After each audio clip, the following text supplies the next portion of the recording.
캘리포니아의 뜨거운 태양 아래 로스앤젤레스 다운타운에서 동쪽으로 불과 10여 마일 떨어진 곳.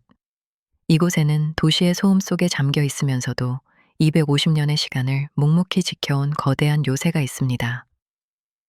바로 캘리포니아의 네 번째 미션 생가브리엘 아르캉헬입니다.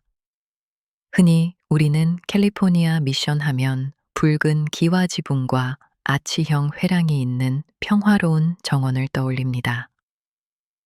하지만 생아브리엘 미션의 첫인상은 조금 다릅니다.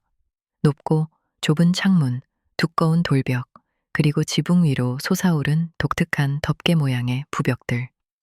이것은 마치 성당이라기보다는 요새에 가까운 모습입니다. 1771년 9월 8일 성모 탄생 축일에 설립된 이 미션은 대천사 가브리엘의 이름을 따서 명명되었습니다. 이곳은 단순한 종교시설이 아니었습니다. 훗날 우리가 천사의 도시라 부르게 될 로스앤젤레스가 태동한 곳, 그래서 사람들은 이곳을 로스앤젤레스의 데모라고 부릅니다. 오늘 우리는 캘리포니아 농업의 어머니이자 원주민 통바족의 눈물과 저항, 그리고 최근의 화제를 딛고 일어선 생아브리엘 미션의 깊은 이야기를 들어보려 합니다. 시간을 거슬러 1771년으로 가보겠습니다. 주니페로 세라 신부의 지시를 받은 페드로 베니토 캄본 신부와 앙헬 소메라 신부는 현재의 위치가 아닌 생가브리엘 강 근처 원주민들이 지진의 강이라 불렀던 곳에 첫 십자가를 세웠습니다.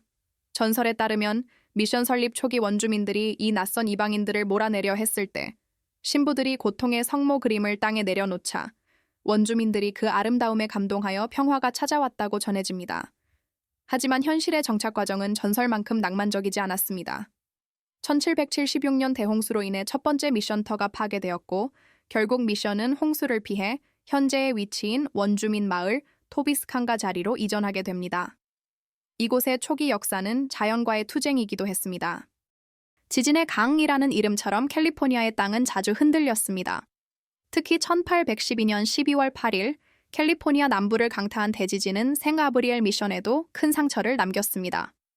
원래 성당 동쪽에 있던 3개의 종이 달린 종탑이 무너져 내린 것입니다. 지금 여러분이 보시는 미션의 상징과도 같은 6개의 구멍이 뚫린 거대한 종벽은 지진으로 무너진 종탑을 대신해 1812년에서 1827년 사이에 새로 지어진 것입니다. 이 종벽은 캘리포니아 미션 건축물 중 가장 유명한 특징 중 하나가 되었습니다. 생아브리엘 미션의 건축물은 캘리포니아의 다른 미션들과 확연히 다릅니다. 이 독특한 디자인의 비밀은 바로 건축을 담당했던 안토니오 크루자도 신부에게 있습니다. 스페인 코르도바 출신이었던 그는 자신의 고향에서 보았던 무어 양식의 영향을 받아 이 성당을 설계했습니다. 성당 외벽을 따라 늘어선 덮개 모양의 부벽과 좁고 긴 창문들은 코르도바의 대성당을 연상시킵니다. 1794년부터 1805년까지 건설된 이 교회는 남부 캘리포니아에서 가장 오래된 석조 건물로 여겨집니다. 내부로 들어가 보면 원래는 둥근 아치형 천장을 만들려고 계획했으나 1800년대 초의 지진들로 인해 계획을 변경하여 평평한 목재 천장을 얹게 되었습니다. 재단 뒤에 있는 화려한 장식벽은 1790년대 멕시코시티에서 제작되어 배와 육로를 통해 이곳까지 옮겨진 것입니다. 이 재단 중앙에는 앞서 언급한 전설 속에 고통의 성모 그림이 걸려 있어 300년 전의 이야기를 지금도 전하고 있습니다. 하지만 아름다운 건축과 종교적 열정 뒤에는 우리가 반드시 기억해야 할 또 다른 역사가 있습니다. 바로 이 땅의 원래 주인이었던 통바족 혹은 가브리엘 렌요라 불리는 사람들의 이야기입니다. 생아브리엘 미션은 캘리포니아 미션 중 가장 많은 세례가 2,500건 이상이 이루어진 곳이지만 동시에 원주민들의 고통이 서린 곳이기도 합니다. 미션 시스템 하에서 원주민들의 삶은 급격히 변화했습니다.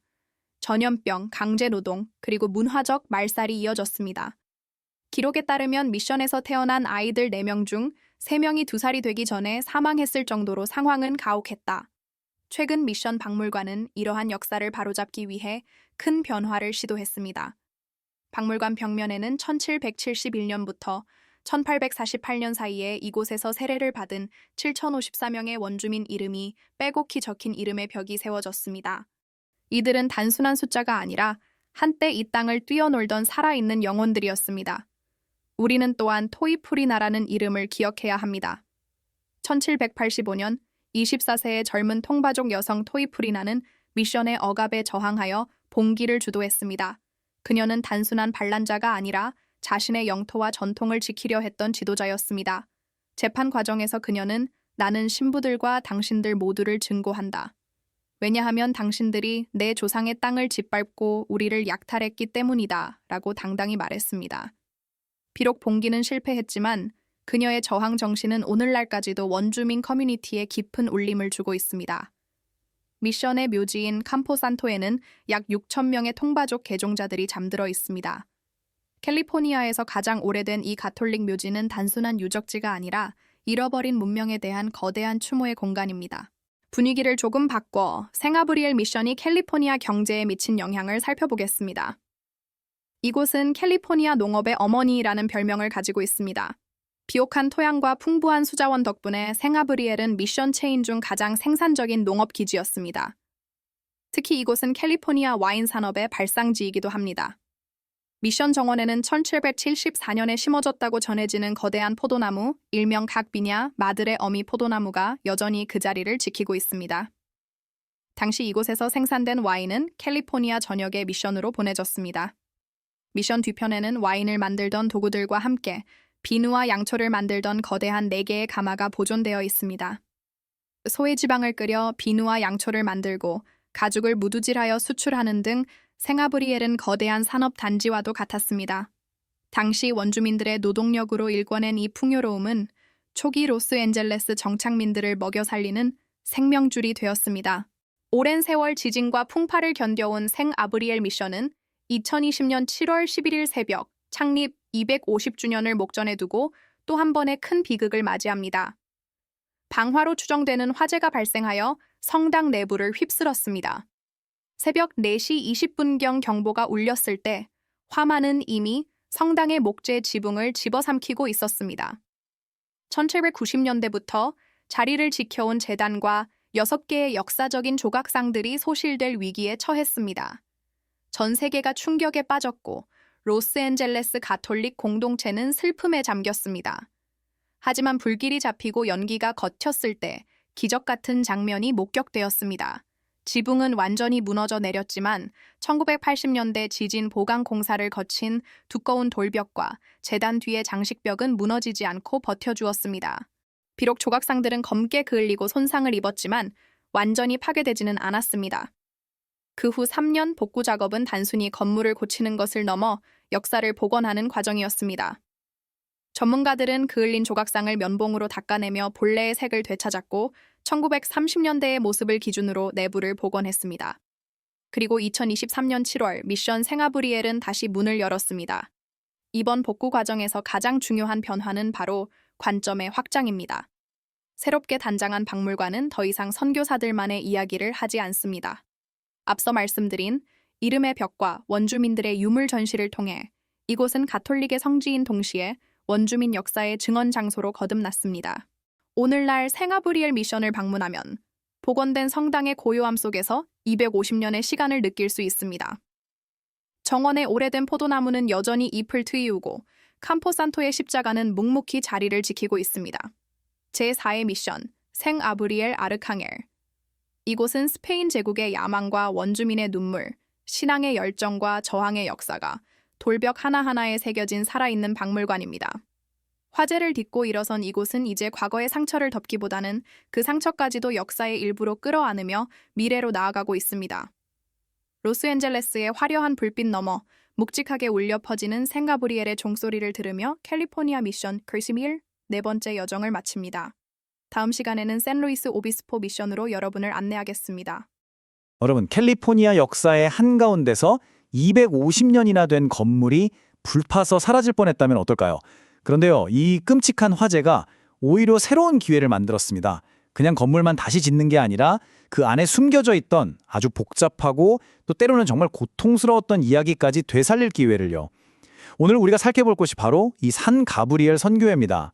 그 긴 역사와 비극, 그리고 지금 우리가 이 유산을 어떻게 새롭게 바라봐야 하는지에 대한 이야기 지금부터 시작해 볼게요. 자, 이야기는 2020년 7월 바로 그 끔찍했던 화재의 순간으로 거슬러 올라갑니다. 당시 주임사제였던 존 몰리노 신부님의 증언인데요. 정말 생생해요. 그날 새벽에 경보가 울려서 성당 안으로 달려들어갔는데 처음에는 아무것도 안 보였대요. 그런데 정문을 딱 열고 위를 올려다보는 순간 성과대석이 활활 타오르고 있었던 거죠. 수백 년의 역사가 말 그대로 불길에 휩싸이는 순간이었습니다. 그래서 오늘 이야기는 이렇게 진행될 거예요. 먼저 그 화재 사건, 불의 실현부터 시작해서요. 이 성교회가 과거에 어떤 신앙의 요새였는지 살펴볼 거고요. 그리고 그 뒤에 숨겨진 저항과 회복력의 이야기도 들어볼 겁니다. 그 다음엔 잿더미에서 일어나는 복원 과정, 그리고 마지막으로 온전한 이야기를 전달하려는 지금의 노력까지 쭉 한번 따라가 보겠습니다. 자, 그럼 첫 번째 이야기, 신앙의 요새입니다. 시간을 아주 멀리 뒤로 한번 돌아가 볼게요. 도대체 이 건물이 어떻게 캘리포니아의 상징적인 랜드마크가 될 수 있었을까요? 그 탄생 배경부터 한번 살펴보죠. 선교회의 초창기 역사를 보면요. 정말 순탄치가 않았어요. 1771년에 세워졌으니까 캘리포니아에서 네 번째로 오래된 곳인데 세워지자마자 자연재해랑 싸워야 했죠. 보세요. 큰 홍수 때문에 아예 자리를 옮겨야 했고요. 1812년에는 또 엄청난 지진이 나서 원래 있던 종탑이 그냥 무너져 내렸습니다. 그러니까 이 건물은 정말 시작부터 버텨내온 역사를 온몸으로 보여주는 셈이에요. 그래서 이 건물이 다른 곳이랑 좀 다르게 생긴 이유가 바로 이 에스파다냐 때문이에요. 이게 뭐냐면 종탑 벽인데요. 원래 있던 종탑이 지진으로 무너졌잖아요. 그러니까 프란치스코의 신부들이 에이, 탑 대신 그냥 튼튼한 벽을 세우자 하고 이렇게 만든 거예요. 정말 요새 같죠? 그래서 산 가브리엘 선교회 하면 딱 이 독특한 모습이 떠오르는 겁니다. 와, 이 숫자들 좀 보세요. 당시 선교회가 얼마나 거대한 조직이었는지 바로 알 수 있죠. 1771년부터 1834년까지 세례받은 사람만 7,800명이 넘어요. 이게 캘리포니아에 있던 21개 선교회 중에서 가장 많은 숫자였다고 합니다. 그러니까 여기가 스페인 식민지 프로젝트에서 얼마나 핵심적인 역할을 했는지 이 숫자 하나만 봐도 느낌이 오죠. 그러니까 여긴 그냥 기도만 하는 곳이 아니었던 거예요. 별명이 알타 캘리포니아 선교회의 자부심, 심지어 캘리포니아 농업의 어머니였어요. 그만큼 경제적으로도 엄청난 중심지였다는 뜻이죠. 자, 그런데 우리가 아는 이 공식적인 이야기, 그 화려한 이름 뒤에는요, 오랫동안 아무도 말하지 않았던 전혀 다른 이야기가 숨어 있었습니다. 자, 이제 이야기의 다른 면을 들여다볼 시간입니다. 바로 저항과 회복력. 선교회의 역사가 프란치스코의 신부들만의 기록일 수는 없겠죠.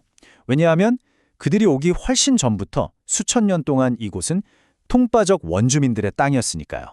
바로 이 지점에서 두 개의 이야기가 정면으로 부딪힙니다.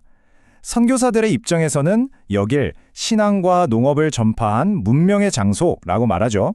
하지만 정작 이 건물을 자기들 손으로 지어야 했던 통바족 사람들에게는 어땠을까요? 그들에게 이곳은 강제노동과 끔찍한 질병, 그리고 자신들의 문화가 송두리째 사라지는 고통의 공간이었습니다. 이렇게나 다른 두 개의 현실이 바로 이 한 장소에 겹쳐져 있는 거예요. 이 숫자는 정말 충격적입니다. 4명 중 3명. 이게 뭐냐면 당시 한 선교사의 기록에 따르면 선교회에서 태어난 원주민 아이들 중에 2살도 되기 전에 죽는 아이들의 비율이에요. 전염병이랑 열악한 환경 때문에 어린 아이들이 그렇게나 많이 목숨을 잃었던 거죠. 이건 그냥 통계가 아니에요. 그곳에서 쓰러져간 수많은 아이들, 한 명 한 명의 비극적인 이야기입니다. 하지만 통바족이 그냥 당하고만 있었던 건 아닙니다. 바로 이 목소리가 그 증거죠. 1785년에 24살의 통바족 여성이었던 토이프리나가 대규모 봉기를 이끌었어요. 재판 기록에 남은 그의 말인데 정말 강렬하죠. 나는 신부들과 이곳 모두에게 분노한다. 왜냐하면 여긴 원래 우리 땅이니까. 자신의 땅을 되찾기 위한 정말 절박한 외침이었던 겁니다. 그리고 이런 저항은 토이프리나의 봉기처럼 거창한 것만 있었던 게 아니에요. 보세요. 무기를 들고 싸우기도 했지만 선교회에서 도망치거나 일부러 일을 느리게 하는 식으로 저항하기도 했습니다. 심지어 암살 계획을 세우기도 했고요. 또 아주 비밀스럽게 자신들의 영적 전통을 지켜나가는 것도 중요한 저항 방식이었죠. 그러니까 통바족 사람들은 정말 끊임없이 아주 다양한 방식으로 자신들의 정체성을 지키려고 싸웠던 겁니다. 자, 이렇게 복잡한 역사를 품고 있던 건물이 2020년 화재로 거의 다 타버렸습니다. 그럼 그 후엔 어떻게 됐을까요? 이제 다시 현재로 돌아와서 말 그대로 잿더미 속에서 250년 된 역사를 어떻게 다시 세웠는지 그 복원 과정을 한번 들여다보죠. 이 복원 과정 정말 보통 일이 아니었습니다. 먼저 불탄 잔해 더미 속에서 혹시라도 남아있을 유물을 하나하나 찾아내는 작업부터 시작했고요. 그 다음엔 역사적인 기록을 바탕으로 지붕이랑 천장을 옛날 모습 그대로 재건해야 했죠. 그리고 또 보세요. 1805년에 멕시코에서 직접 가져온 아주 귀한 제단이랑 예술품들이 불에 그을렸는데 이것들도 조심스럽게 복원해야 했습니다. 정말 엄청난 프로젝트였어요. 이 작업이 얼마나 섬세한지 미술품 보존 전문가의 말을 들어보면 바로 알 수 있어요. 모든 감각을 동원해야 한다고 하죠. 그냥 그을음을 닦아내는 게 아니라 원래 있던 표면을 손상시키지 않으면서 작업해야 하니까 질감이나 소리 같은 걸 다 느끼면서 해야 한다는 거예요. 정말 역사에 대한 깊은 존경심 없이는 불가능한 일이죠. 자, 그런데요. 이 복원 과정에서 정말 흥미로운 일이 일어납니다. 이 화재가 그냥 무너진 건물을 다시 세우는 데서 그친 게 아니라는 거예요. 어쩌면 더 중요한 것, 바로 이야기 그 자체를 복원할 기회를 열어준 셈입니다. 이게 무슨 말일까요? 바로 이 숫자 7054, 이게 선교회의 새로운 변화를 상징적으로 보여줍니다. 새롭게 단장한 박물관에 이름의 벽이라는 게 생겼는데요. 여기에 바로 7054명의 원주민들 이름이 빼곡히 적혀 있는 거예요. 이제 이들은 더 이상 그냥 숫자가 아닙니다. 한 명 한 명 고유한 이름을 가진 개인으로 기억되기 시작한 거죠. 이 새로운 전시는 정말 많은 게 달라졌습니다. 무엇보다 통바족 후손들이 직접 기획에 참여했어요. 그래서 그들의 목소리가 담겨 있죠. 아까 들었던 토이프리나의 저항 증언도 오디오로 직접 들을 수 있고요. 그리고 이제는 강제 노동이나 인구 감소 같은 어두운 역사도 숨기지 않고 직접적으로 이야기합니다. 더 이상 한쪽의 이야기만 들려주는 곳이 아니게 된 거예요. 이 변화가 오늘날 통바족에게 어떤 의미인지 부큐레이터이자 통바족의 이론인 이부 차비스의 말이 잘 보여줍니다. 통바족은 아직 연방정부로부터 공식적으로 인정받지 못한 부족이거든요. 그래서 이 선교회가 자신들의 역사와 공동체를 확인할 수 있는 정말 중요한 공간이 된 거예요. 이건 그냥 과거 이야기가 아닙니다. 바로 지금, 현재 진행형인 역사인 거죠. 결국 핵심은 이겁니다. 산 가브리엘 선교회는 이제 더 이상 하나의 이야기만 들려주지 않는다는 것. 신앙의 이야기와 착취의 이야기, 회복과 저항, 그리고 화해의 이야기까지. 이 모든 게 함께 공존하는 공간이 된 거죠. 그래서 마지막으로 이런 질문을 던져보고 싶습니다. 하나의 랜드마크는 과연 어떤 이야기를 들려주어야 할까요? 복잡한 역사를 마주할 때 우리는 과연 어떤 이야기를 선택하고 또 어떻게 기억해야 할까요?